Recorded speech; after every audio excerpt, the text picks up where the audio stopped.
Level 1. The volunteer. You don't apply to the SAS. You volunteer.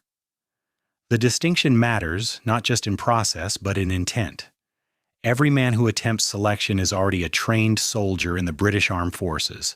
Infantry, Parachute Regiment, Royal Marines, Royal Engineers, sometimes RAF Regiment, or Royal Signals. You've completed your Phase 1 and Phase 2 training. You've served a minimum of 3 years. You've deployed to Northern Ireland, Afghanistan, Iraq, Sierra Leone. You are already good, better than most soldiers in your unit. And then you see the notice. United Kingdom Special Forces selection, twice a year, summer and winter. The notice doesn't promise anything. It doesn't recruit with slogans or incentives. It states the date, the location, and the eligibility requirements. You must be under 32. You must be fit enough to pass the standard British Army PFT before you're even allowed to start. You must have the recommendation of your commanding officer, an OF3 or above, who will assess your discipline, intelligence, motivation, and physical fitness. You submit your name. You tell your mates in the regiment. Some laugh, some respect it. Your sergeant major signs the paperwork with a look that says either well done or you're an idiot, and you can't tell which. You report to the Infantry Battle School in Brecon, South Wales. The Brecon beacons, rain-soaked mountains that look like they were designed specifically to break British soldiers. 125 candidates in your intake. You look around the room, and every man in it has a beret, a deployment, and a reason for being here. Paratroopers, Marines, infantry from line regiments, a few engineers, a signaller, all of them think they're hard enough. The directing staff, fully badged SAS men, stand at the front. They don't shout, they don't motivate, they don't insult. They explain the program in flat, disinterested tones. They will observe. They will assess. They will say nothing about your performance. Welcome to the Hills. Level 2, the selection. The Hills phase lasts 4 weeks.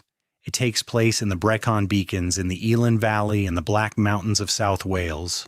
Terrain that is steep, featureless in fog, and hostile in ways that have killed candidates before and will kill them again. You carry a Bergen that increases in weight daily, 35 pounds, then 45, then 55, plus a rifle, plus water. You march between checkpoints across open mountain using only a map and compass. GPS is not permitted. And the cloud cover is so low that visual navigation is impossible half the time. At each checkpoint, a DS marks your card and gives you the next grid reference. No words, no encouragement, no indication of whether you're on pace or falling behind. The silence is deliberate. The SAS requires self-motivation because on operations there is no sergeant screaming you forward. There's only you, the mission, the weather, and whatever your body has left to give. You climb Penwai Fan, 886 meters. The fan dance sends you up one side and down the other and back again with a full Bergen and wind-driven rain cutting sideways into your face.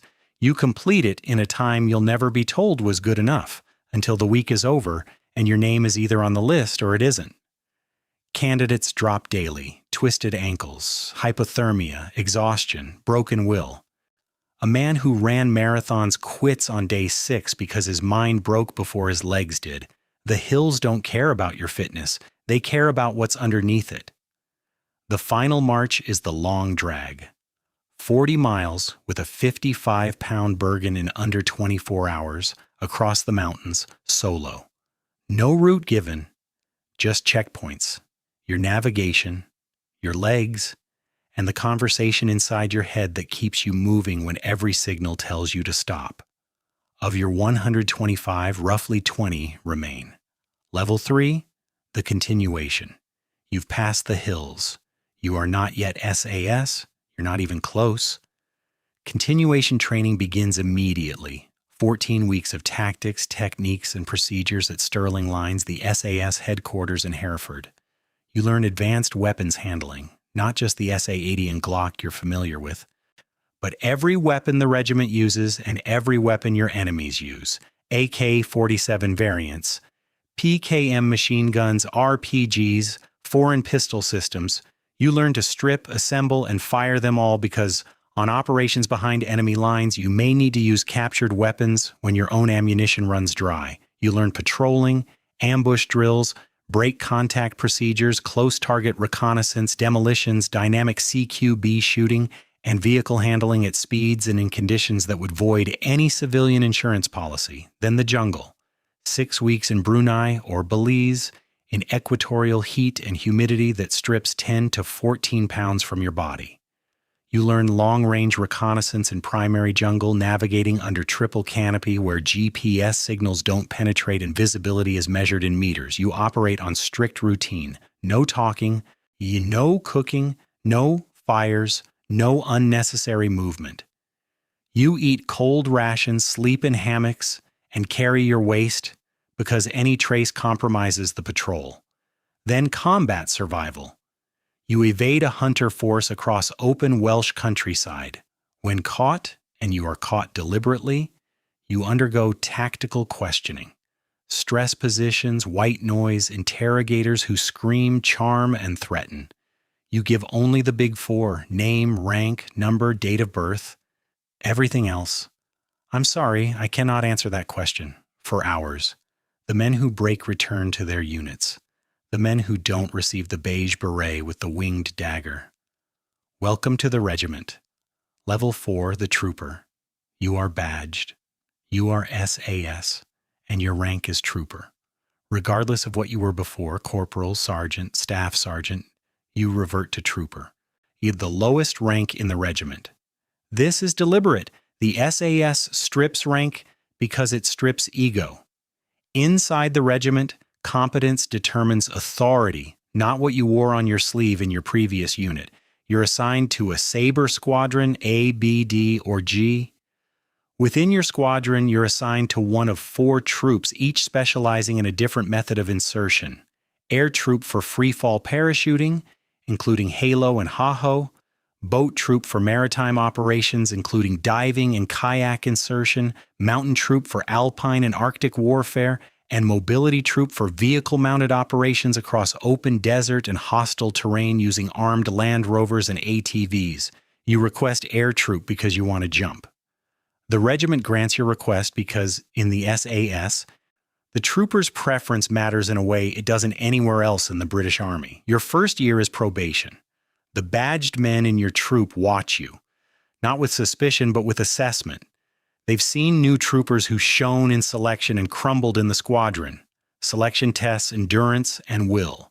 The squadron tests judgment, teamwork, and the ability to operate in a 4-man patrol where every man depends on every other man completely. And the nearest reinforcement is a helicopter that may be hours away. You train constantly. Free-fall jumps from 25,000 feet with oxygen, CQB packages in the killing house at Hereford with live ammunition, language training because the SAS deploys to places where English is useless, and cultural fluency that can determine whether a patrol succeeds or is compromised. Level 5. The patrol member. You've been in the regiment 2 years. You've deployed to Afghanistan, Iraq, and a task in Africa you will never discuss. You operate in a 4-man patrol. The fundamental unit of the SAS since David Sterling built the regiment in the North African desert in 1941. Each man has a specialization: signals, demolitions, medicine, or linguist. Yours is signals. You carry the radio equipment, maintain encrypted communications with the FOB and headquarters in Hereford, and can build a field antenna from whatever the environment provides. In a 4-man patrol, there are no passengers. Every man can do every job. The specializations exist because someone needs to be the best at each discipline, but cross-training ensures that if 2 men are killed, the remaining 2 can still complete the mission. You conduct close target reconnaissance on a Taliban compound in Helmand province. Your patrol inserts by helicopter 15 kilometers from the target and moves in at night across mined and patrolled terrain. You establish a hide site 400 meters from the compound and observe for 72 hours, 4 men concealed under Hessian and vegetation, logging every movement, every face, every weapon, every pattern of life. The intelligence you gather determines whether a strike force of 60 men hits that compound next week. If your reconnaissance is accurate, the assault succeeds. If it is wrong, men die. That weight sits on every report you write. You extract on foot, the same way you came in. 15 kilometers through darkness to the pickup point. 36 hours later, you're drinking tea at Camp Bastion as if nothing happened. This is the reality. Not the embassy sieges seen on television, but the quiet, unseen work that makes everything else possible. Level 6, the corporal. Promoted within the regiment, you now lead a 4-man patrol. You are responsible for the planning, execution, and survival of your team on operations ranging from long-range reconnaissance to direct action raids to hostage rescue. The SAS corporal carries authority that far exceeds the equivalent rank in the conventional army. You plan your own operations, you receive a mission brief from the troop commander, a captain, and then you build the plan yourself. Routes, timelines, contingencies, extraction plans, communication schedules, emergency rendezvous points, you brief it back. If the plan is sound, it is approved. If it isn't, you are sent away to fix it. It is not fixed for you.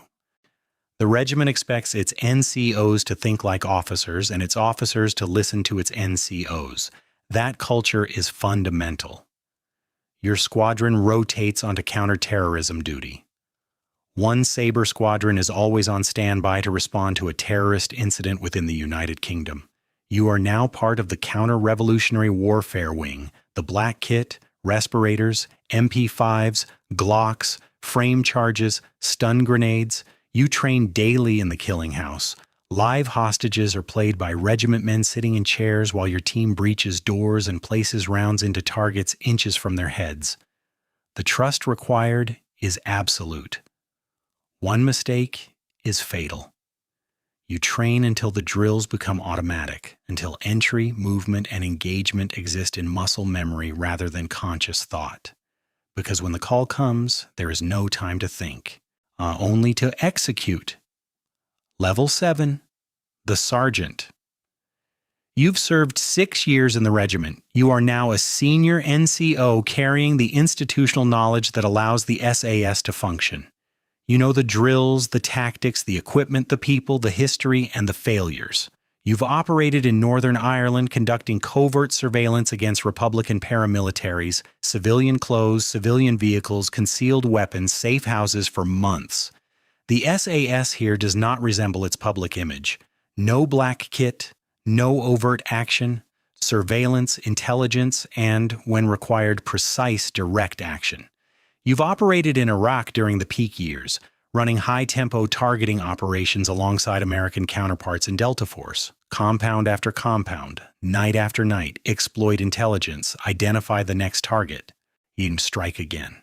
The cycle is continuous. The tempo is relentless. The effect is decisive. You carry the cost physically. A round that grazed your arm in Helmand, shrapnel in your thigh from an IED in Basra, hearing damage from breaching charges, knees worn from years under load. The regiment manages injuries pragmatically, knowing that no operator will admit weakness until their body forces it. Level 8, the senior NCO staff sergeant. Then Warrant Officer Class 2, Squadron Sergeant Major. You are the senior enlisted man in a Sabre squadron of 60 operators. The officer commands it. You run it. Discipline, standards, training, equipment, welfare, readiness. You mentor the younger troopers the way you were mentored, not with instruction, but through example. You recognize strain early, drinking, failing marriages, all unresolved deployment experiences, because you've seen it before and lived it yourself. You are offered the position of Regimental Sergeant Major, RSM, of 22 SAS, the senior enlisted role in the entire regiment. You accept. You move into the office at Sterling Lines, and the wait is immediate. The walls are lined with those who came before, some returned, some did not. You inherit their standard, and you ensure those who follow can meet it. Level 9, the retiree. SAS soldiers typically serve until around 40. The physical toll makes longer service rare. You leave quietly, no parade. There is a function in the sergeant's mess. Drinks with men you've served with for years, men who carried you and whom you carried. The goodbyes are understated, but the handshakes last longer than necessary. You move into the private sector, contracting, executive protection, intelligence roles, sometimes with MI6 and specialized units. The pay is significantly higher than military service, but that was never the reason. You joined for something that cannot be easily explained, and nothing fully replaces it. Level 10, the cycle. Somewhere another soldier is reading the notice. He is fit, capable, restless. He sees the opportunity, but not the cost. He thinks about the Brecon beacons, the fan dance, the long drag, the winged dagger, the beige beret, the words, "Who dares wins." He does not yet understand what it takes, or what it leaves behind. He writes his name. Of the 125 who will assemble, only a handful will pass. He intends to be one of them. They all do. That is what makes it selection. The regiment does not chase anyone. It never has. It opens a door and waits. The cycle begins.